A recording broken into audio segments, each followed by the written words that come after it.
भगवान रामले आफ्नै श्रीमतीको अग्नि परीक्षा लिएका थिए।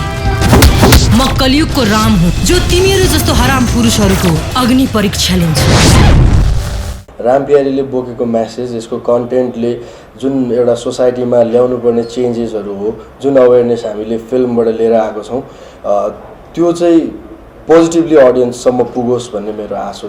मलाई आफूलाई पर्सनल्ली बुस्ट गर्ने भन्दा पनि काम, पेसालाई, हरेक किसिमको पेसालाई इज्जत गरिदिनुपर्छ भन्ने एउटा सन्देश छ।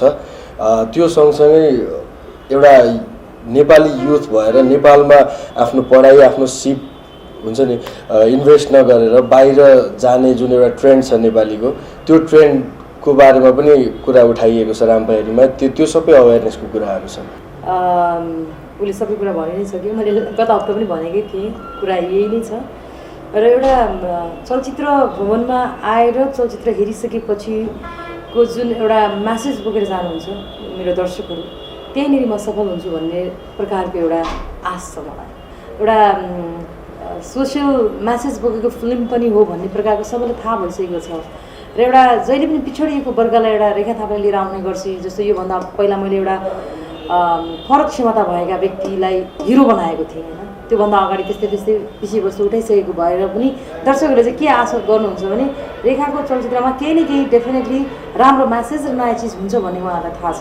त्यो हिसाबले पनि रामप्यारी चाहिँ एकदम सबैजना एकदम ठुलो आश गर्नुभएको चलचित्र हो।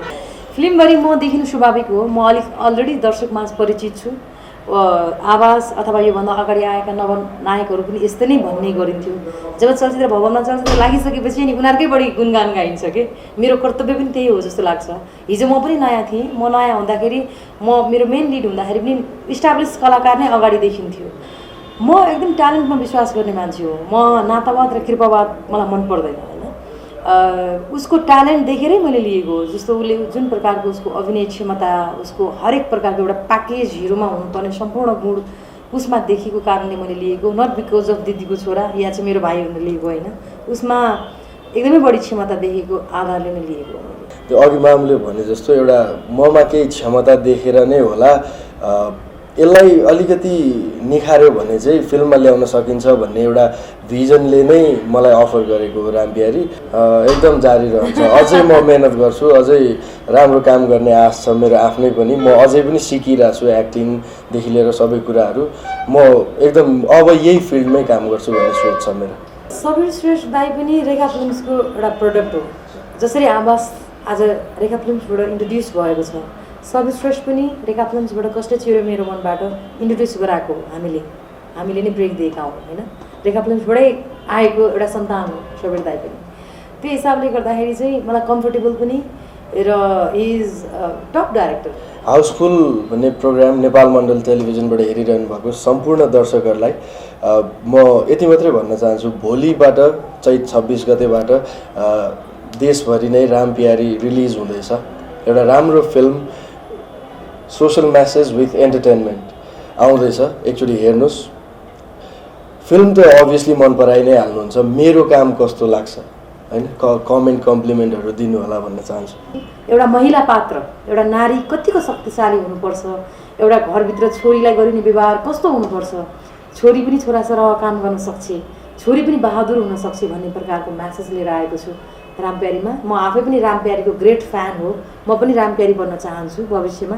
सो भोलि आएर चाहिँ भोलिदेखि तपाईँको जिम्मा हो। भोलिदेखि प्रचार गर्ने काम पनि तपाईँहरूको हो। यो तपाईँहरूको फिल्म हो। मलाई आएर आशीर्वाद दिनुहोला। तपाईँहरूको सम्पत्ति, तपाईँहरूको रेखा थापाको भिजन सबै कुरा तपाईँहरूको हातमा सुम्पिएको छु मैले। भोलिबाट हलमा लागिसकेपछि तपाईँहरूको जिम्मा हुनेछ। थ्याङ्क यू सो मच आएर मलाई आशीर्वाद दिनु। रामप्यारी एउटा हामीले दैनिक रूपमा भोगिरहेको एउटा साधारण विषयवस्तुलाई लिएर बनाइएको एउटा महिला अतीतको नारी प्रधान चलचित्र हो। यसमा हामीले धेरै चिजहरू पाउने छौँ। चलचित्र हेरिसकेपछि एउटा आत्मसम्मानदेखि लिएर एउटा देशभक्तिदेखि लिएर एउटा हामी अहिले वैदेशिक रोजगारीको लागि निस्किने क्रम जारी छ। हामीले हाम्रो देशमा पनि मेहनत गरे, पसिना बगाए, हाम्रो आफ्नै देशमा राम्रो तरिकाबाट जिउन सक्छौँ, एउटा राम्रो तरिकाबाट जीवनयापन गर्न सक्छौँ भन्ने विषयवस्तुलाई चाहिँ रामप्यारीमा देखाउने कोसिस गरेको छु। पक्कै पनि मेरो 8औं चलचित्र हो, मैले निर्देशन गरेको रामप्यारी मैले योभन्दा अगाडि निर्देशन गरेको चलचित्रहरूमा एउटा काल्पनिक कथालाई लिएर एउटा दर्शकहरूलाई कसरी उहाँहरूलाई इन्टरटेन गराउन सक्छु भन्ने मेरो उद्देश्यले एउटा काल्पनिक ढङ्गबाट प्रस्तुत गर्थेँ भनेदेखि यो चलचित्र रामप्यारी चाहिँ तपाईँ हामीले दैनिक रूपमा भोगिरहेको दैनिक रूपमा देखिरहेको त्यो प्यारीसँग दैनिक रूपमा हामीले मतलब उसँग हामीले दैनिक रूपमा हामीले सम्पर्क गरिरहेको अथवा उसँग भेटिरहेको क्यारेक्टर हो र त्यसलाई चाहिँ एउटा सिनेमाटिक हिसाबले चाहिँ प्रस्तुत गर्न खोजेका छौँ रामप्यारी।